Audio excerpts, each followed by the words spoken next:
Welcome to Incubator CTX Speaker Series. My name is Kristen Spindler, and I'm the Director of Incubator CTX and a faculty member here at Concordia University Texas. Today, we have a real treat for you.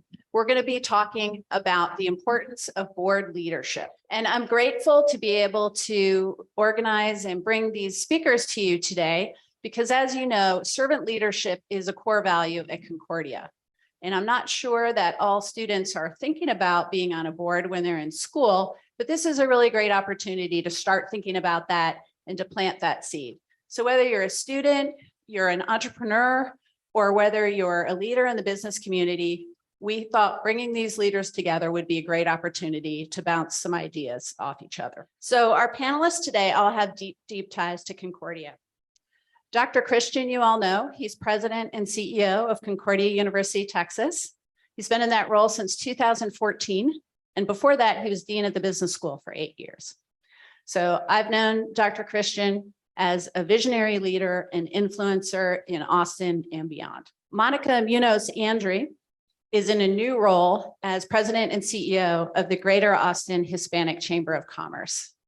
And before that, she had a very successful career at the University Federal Credit Union. Monica is also a Concordia MBA, and she's on the advisory board of the College of Business. Last but not least, John Orton is vice president of enterprise risk at the University Federal Credit Union. He also has long ties to Concordia. His father was a professor here for several decades. He started at Concordia down at the old location near 38th Street, where he got his associate's degree before going on to UT to get his BBA and MBA. So he has very extensive knowledge in finance and accounting, and he definitely believes in giving back to the community. Also, I have Michael Chenoweth over here. Michael, do you want to stand up? So Michael is a student at Concordia. I recently hired him for his internship at IncubatorCTX, and he's very involved in a lot of different associations across Concordia. And so he's hoping to be an ambassador of entrepreneurship across the university. So at the end of our discussion after here, he's going to come up and take my spot and give some rapid fire questions to our panelists. So today's format, I'll ask some questions. Then Michael will do his fun facts. Then we'd like to open it up to questions to the audience. Think of your questions as you're listening. And then finally, I'd like to, I'll bring up April Kerwin from our philanthropy team, and she'll have some goodies for our guests. Okay, so my first question is really an icebreaker. And if this is for all the panelists. So what boards have you served on and in what capacity? And what boards are you currently serving on? Monica, go ahead. Thank you. Is this on? Yes. Good afternoon, everybody. Thank you for being here. This is always fun, near and dear to my heart to get to the starting success of budding students. That's the way to go. What boards have I been on? Well, there was a couple starting in my early career, mid-20s, I would say. One coalition was called the Financial Fitness Greater Austin. It was all about gathering organizations that had a passion for financial literacy. And we were shaping what that looked like here in Austin. I was also part of the Austin Young Chamber. I joke around, I stuck around there for about 7 years before they checked my ID, and I ended up in the foundation. I joke around, they really don't check your ID, but and then I was on the Hispanic Impact Fund through the Austin Community Foundation.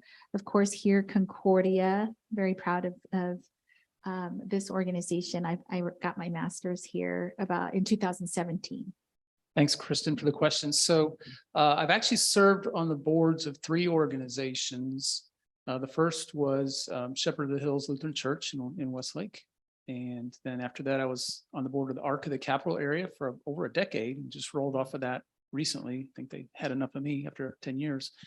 And I'm currently on the board of a group called Financial Executives International, which is a networking group of accounting and finance professionals. And I was going to piggyback what Monica said, which is you don't always have to go right to the board level of something you're interested in. I mean, in different churches and organizations, I was involved on different groups and panels Maybe it was a permanent group, like a budget committee, or maybe it was a group to study a site selection for a new building. So those are always good ways to get practice for something that you already have some familiarity with. And then if you really like that sort of thing, that can then lead you down the path to getting on a board later.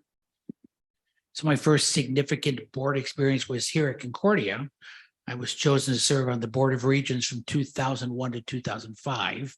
Had to roll off after I became part of the faculty. And since then, I've been part of a mission board in Houston. It's called Link Lutheran Intercity Network Coalition for 6 years. Served 5 years on Ending Community Homelessness Coalition here in Austin, ECHO Board. Was on the YMCA Metro Board for about 3 years and currently serve on the Chamber Board. I think that's the next question, actually. So I'll wait for that. Okay, yeah, so second question is about timeline. So just to give the audience an idea, where were you in your career when you served on your first board, and what was that board? John, go ahead. I was probably in my mid-30s, and it was I served on a church council, so I'm going to consider that essentially a board. And so I probably at that point had 12 to 15 years of professional experience. When I was in my 20s, it wouldn't have even occurred to me to serve on a board. That just was would have been a foreign concept to me.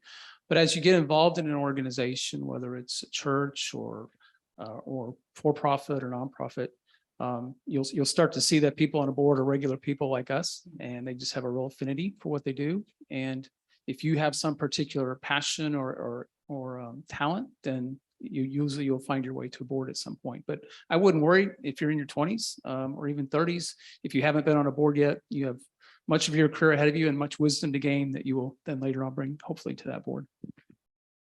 I totally agree. You know, I started in my mid-20s, but my career has been in public relations and business development. So that did require that I be out there in the community and really understand what the landscape was all about. When I volunteered for Financial Fitness Greater Austin, I remember, you know, they were looking for a treasurer. And as I was thinking about my career and where I wanted to go in leadership, I understood that I needed to get really comfortable with some of those numbers. Even though I worked in finance for 21 years, I always tell people I got to talk about things. They didn't let me touch it. So I wanted to be comfortable, and I signed up to be the treasurer. And at the time, the organization didn't have a lot of money, so I couldn't get in too much trouble. But that's where really you start thinking about what skill sets you want to evolve, or like you mentioned, what do you already have, and plug into that. So that way, aside from your day-to-day work and job, you can do something that's fulfilling and rewarding. It helps you speak with experience when you're looking for that next level step. I think for me, that was the logic behind starting so early is what do I have access to at work and what do I don't? And then what other community experience can help me shore that up? When you asked this question ahead of time, I thought to myself, I was actually about 17 years old, and I was asked to serve on our church worship committee. It was really a board work. And it was so much great experience to be with a bunch of, at that time, older adults, right?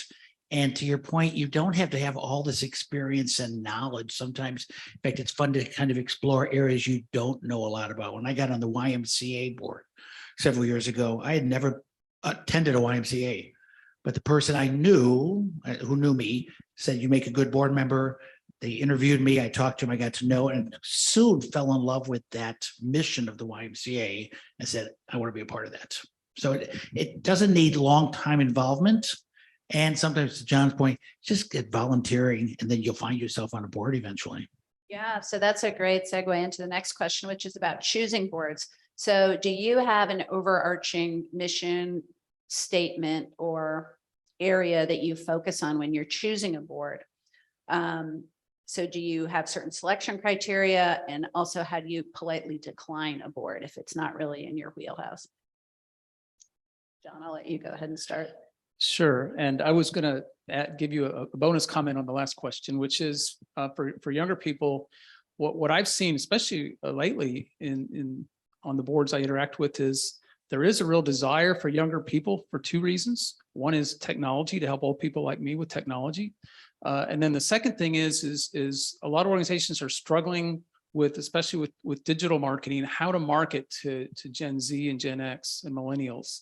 And so I think there's been a real change in board thought that not everybody has to have had a 30-year career before they serve on a board, because a lot of those folks my age no longer know how to market and reach and communicate with people of a younger generation who they desperately want to connect with. So I wouldn't let age, limit your thinking around that. And you might find a lot of boards even more receptive than ever before to your talents and knowledge. I've just started thinking more recently about, the intersection of what I'm good at and what my passion is. And I haven't really, I have some thoughts, but I haven't quite finished that Venn diagram. So I'm still kind of wrestling with it in my mind. I did have a board ask me, board asked me if I'd be interested. And I said no, because I did have a lot going on, but also it was, every nonprofit board is so great and you wish you could serve on all of them. But this was a local group that helped incubate farmers of all things. And so they really needed somebody with some financial acumen to do it. But I didn't have a lot of knowledge in that area, didn't have any experience. And so I told them no. I said, but here's 2 or 3 people I know that, might have more availability and more interest in this than me. So if I tell somebody no, I try to say, maybe I'm not the right person for you, but here's some other options you might consider. I'll say that when I was looking to get involved in the community, I always thought about what are my passions? What drives me? What problems do I want to contribute to as far as solutions?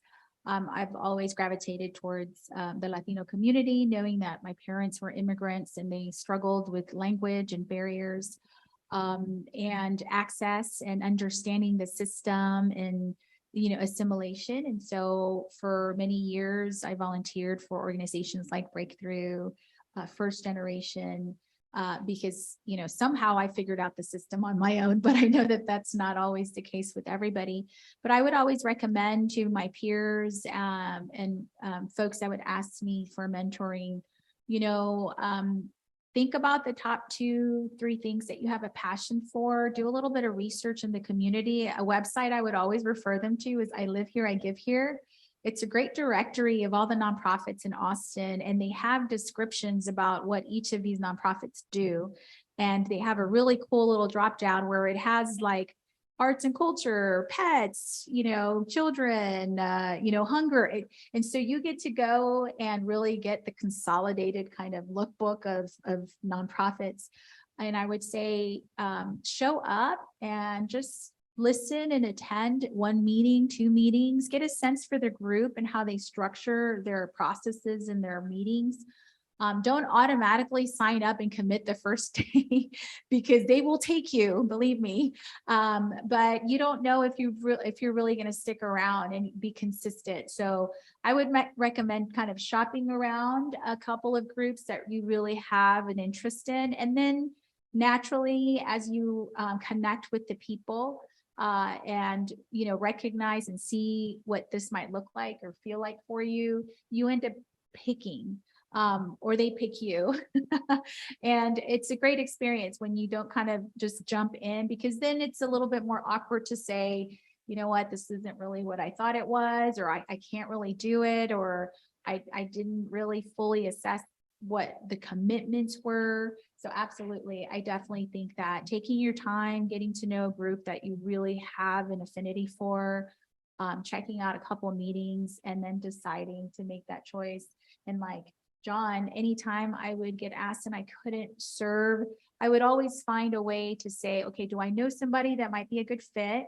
Or if you're looking for my particular industry expertise, can I come in an advisory capacity of some sort, or as a guest, attendant or visitor, to make sure that you're not missing out on that knowledge. So Monica, you said, who do I know, and getting to know people. So my advice would be, every time you meet somebody you think is cool, like one of us, take them out for a cup of coffee. If I'm out for a cup of coffee, pick their brains, ask a ton of questions, and your passion will come out from that. And they're going to invite you to go do something. I'm looking at this list of boards I've been on. Almost everyone came from a relationship I had ahead of time. So I'm meeting with this one young lady who got introduced from me or somebody else, and we're talking, and I find out she's involved with homeless people. She asked me questions. I'm talking about my story, my passion. Before we're done, she says, would you think about serving on this ECHO board? I said, tell me more. And then we went through that process. But everyone came from a previous relationship that I had met, most likely over a cup of coffee or two. So I'm going to say it again. Start saving your money to take people out for cups of coffee. You reach out to anybody up here in the next week or two and say, can I treat you to a cup of coffee? You know what they're going to say? Yes. Where and when? Well, here's why. I'm going off on one of my soapboxes, but I think this is important. People love to talk about themselves. So take them out for a cup of coffee, pick their brains, learn from them, and you will be invited to get to serve in your community in some way, shape, and form. And if that doesn't work, I love the idea. Go to the website, I live here, I give here, find a board that piques your interest, take that person out for a cup of coffee, their CEO, and get engaged. I would also say, take your time. I think you said that finding out with the YMCA board, it took about 9 or 10 months of them wooing me and me asking tons of questions. As you get a little bit older and more experienced, and for those of you who have a little more experience in this room, one of the things for me is I ask what type of governing structure they have. I will not serve on a board that micromanages a small organization. I'm more of a policy-based governance guy. And so I love the policy that a group does. And I got to find out, what do they expect from me as a board member?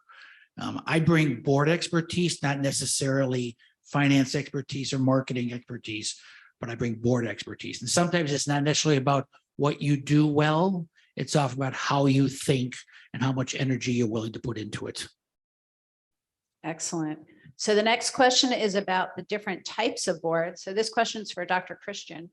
Why don't you tell us a little bit about nonprofit boards, corporate boards, advisory boards? What are the differences? What should people think There are all about? kinds. I remember I said I even mentioned a committee, right? You talked about different types of committees or action teams. There's lots of ways to get started working in groups that forms your board muscles. And so nonprofit boards are boards that really own the institution. They are the owners of that institution in many ways. They represent the owners, and they have what we call a fiduciary duty to that organization. Again, smaller organizations will have what we would call more working boards. They're doing a lot of the work themselves. Mid to large size organizations are probably more governing boards where they meet to set policy, et cetera. Both are important, both are needed, both take certain types of people to do that. One of the things I think with any type of board or committee to which you volunteer to or which somebody asks you is just, I love this, especially as a younger person, say yes. If somebody invites you to be a part of a working group, it could be here on campus, right? We have lots of organizations in which there are committees and leadership, in some ways, types of board structures. Get involved. Get involved in some type of group. I know there's some athletes in here. Get involved with SAC, right? Student Advisory Athletic Commission or something like SAC. Get involved with that. Be a part of that to build your board muscles. So nonprofit boards, advisory boards, we have a lot of those at Concordia here, in which you are not governing, you are not making decisions, but you are giving your opinions. Great boards to be on, right? Just give your opinions. And again, I think you talked about young people on boards. People are looking to diversify their boards. A lot of boards end up looking like the group up here, mid, older, well-established in careers. People looking for younger people, people of color, people from different backgrounds, people who've experienced certain things. And one of the interesting things on the ECHO board, the Indian Community Homelessness, we were required by the government, because we were getting government funds, to have somebody who had experienced homelessness on our board. It was really hard to find someone like that. And so your experiences through life, whatever they might be, and wherever you're coming from, you can provide into different boards. I've not gotten to serve on a corporate board. Any of you got to serve on a corporate board? Not yet. That's a whole different experience, I think. Here's the good news about corporate boards. You get paid. And oftentimes you get paid really well. You probably have established yourself for a long time. You've shown an expertise. You have lots of experience and knowledge about that sector. And so they need you, but you are buying into that. You are getting paid and you are responsible for that. And at the end of the day, you are making huge decisions on that organization, that company, and in people's lives. Did that explain that well? Yes, that was excellent. Add Thank you. anything you want. So this next question is for Monica. It's about influence. You mentioned about some of the things that you care about given your background. And I just wanted to ask you, how do you use that sort of that big why, your background, to promote the causes you care about and influence the community? Sure, great question. You know, when I started being involved with the Hispanic Impact Fund, the Austin Community Foundation is a big philanthropy, hub for Austin, and they set up a Black fund, a Hispanic Impact Fund, and a Woman Fund.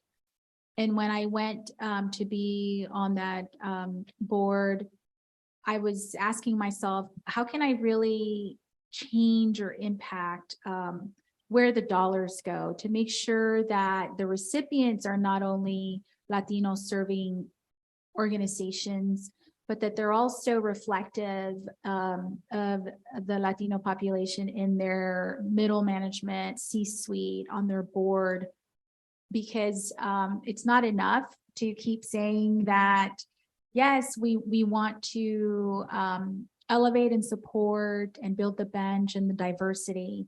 And so as organizations would come, I was on the grants committee and I was able to influence that application to report how many people of color served in your C-suite and on your board. And I remember the first year that happened, it was a bit of an awkward kind of conversation to have, because they're like, oh, you guys are asking us about this?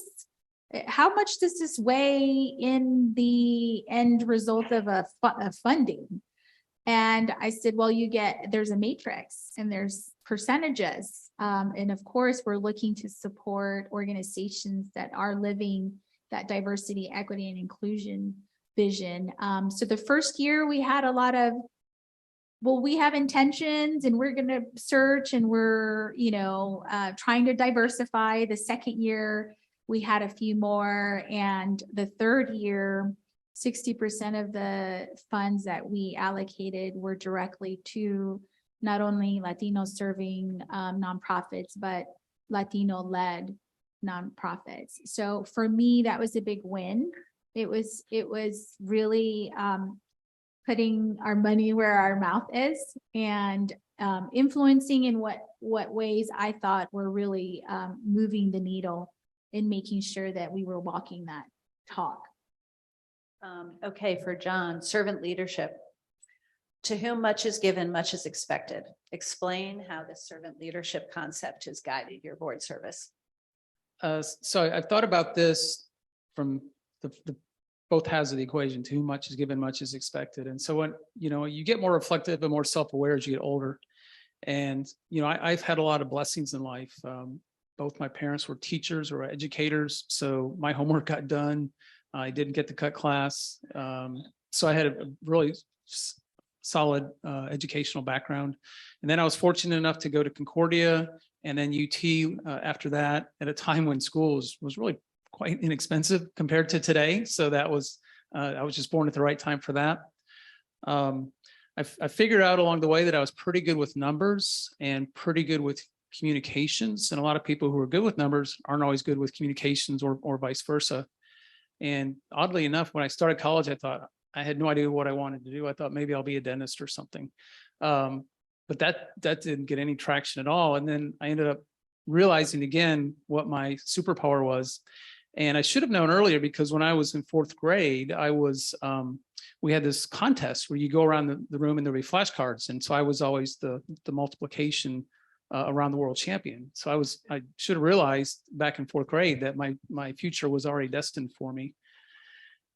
And so anyway, being good with numbers is something that the world values today. I'm a terrible singer. I couldn't write. I like poetry, but I couldn't write it, you know, and if I were born 500 years ago, those talents would be appreciated, but they're not today. That's why you have starving musicians struggling in Austin. And then the fourth thing that occurred is, and I've learned more about this in the last few years, is I've had a lot of structural advantages as a white male.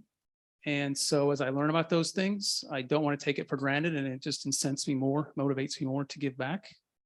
And so that's the part of why I've been given a lot. And then what's expected is I look at that in the construct of, you'll often hear this in church or other settings of and April would know this, time, talent, and treasure. So I try to devote as much time as I can to other good causes, and it's not always in a board level.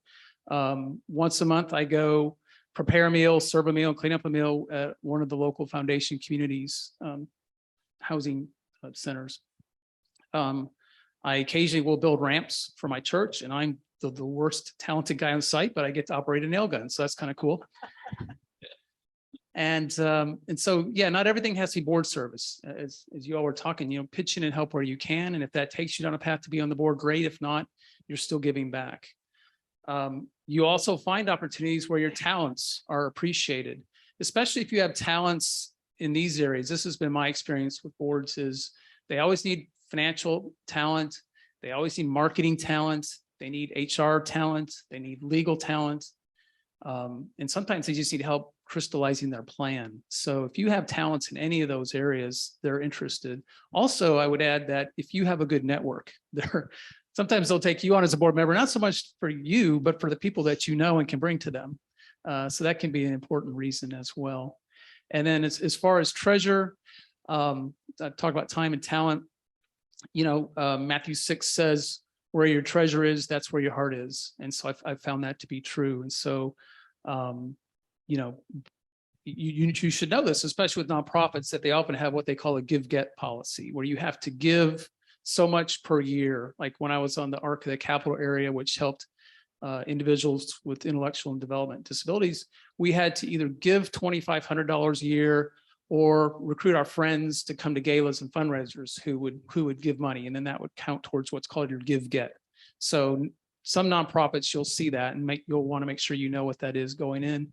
One other pro tip on nonprofits is you probably want to make sure they have what's called a directors and officers liability policy, so that if you are on that board, and let's say you were on the board of Livestrong with Lance Armstrong, and then all that stuff that blew up there a decade ago, you probably would have been kind of nervous being on the board there. So you never know what other people trouble might find. And so if you're on a board, and it's a totally reasonable expectation, and it's not that expensive to get for the organization, but make sure that they have D&O insurance. So. Yeah, well, that is definitely a good tip for students. So put that on your due diligence list. Ask about D&O insurance. So last question is about advice to students. So what would be your advice to students as they're still at university, but thinking maybe about joining a board or different ways to get involved to give back to the community? Rule number one, say yes. In fact, don't wait to be asked. Raise your hand and say, I'll volunteer. The more experience and the more exposure you get, the more people you know, the more opportunities will come later. Two, I would say, get involved. I think to your point, it doesn't start with board service. It probably starts with engagement. So if there's something you're passionate about, if there's a problem in the world you want to solve, if there's something you see a need for, go and prepare that meal, go and build that ramp, go and whatever it is. And your engagement will lead to board service. I'd say the other thing is, don't be afraid of jumping in. And I think to the point, they look for certain skills. I'm a big believer every board member should have a little bit of knowledge about all those things. I hate boards where everybody goes, well, the finance guy will tell us what's on the P&L for the month. Everybody should be looking at the P&L, right? Understand what it says. So learn that, jump in with both feet, ask lots of questions. And finally, if there's something you're passionate about or want to do and get done, and it's not happening out there with the board, go form your own group and do it and pretend you're a board. Start acting like a board. Who knows what can happen? You might form your own 501c3. You might hook up with another group. But board service experience, you get better at being a board member the more you're a board member. So wherever you serve, committee, advisory board, nonprofit board, however that is, SAC board, student government, you name it here on campus, you will get good at that and you'll be recognized for that later in life. Great advice. Pretty similarly, I think for me, again, because my background was in public relations and business development, I got involved with a lot of the chambers early on. So I was part of the Hispanic Chamber, the Austin Chamber, the Asian Chamber, the Black Chamber, the LGBT Chamber, the Young Chamber. And so all of those organizations are associations that are there to provide a network. As you get involved and become a member, they have a lot of activities and meetups and sessions, and that's where the rest of the business community is. And they're connecting in those spaces, and then that's where you build relationships and you get those invitations that Dr. Christian's talking about, because you're there regularly, you show up. And an association isn't really a commitment to the board. It's just, again, a kitchen table for you to be around and kind of meet like-minded folks. So I definitely recommend that you get involved in something that's important to you. And there's a lot of associations, the nursing associations, the nurse practitioners associations. I hung out with everybody from the Pets Alive all the way to the Seton and St. David's.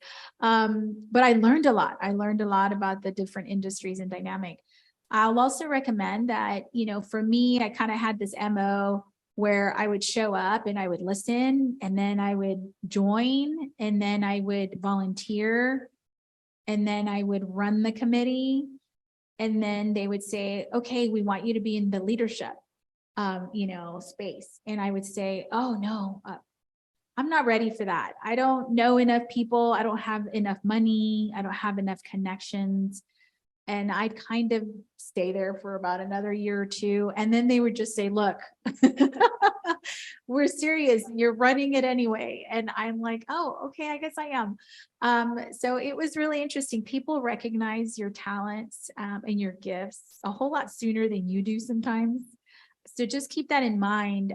Never say no to yourself before anybody else could say no to you. So if somebody looks at you and asks you, trust them. They are not setting you up to fail. They're setting you up to succeed because they're choosing you and they're going to get behind you. So definitely, those are the two things I would say. You need to repeat that phrase. Never say no to yourself before anybody. Never say no to yourself before anybody else can say no to you first. You get that down to 6 words. We make bumper stickers out of that.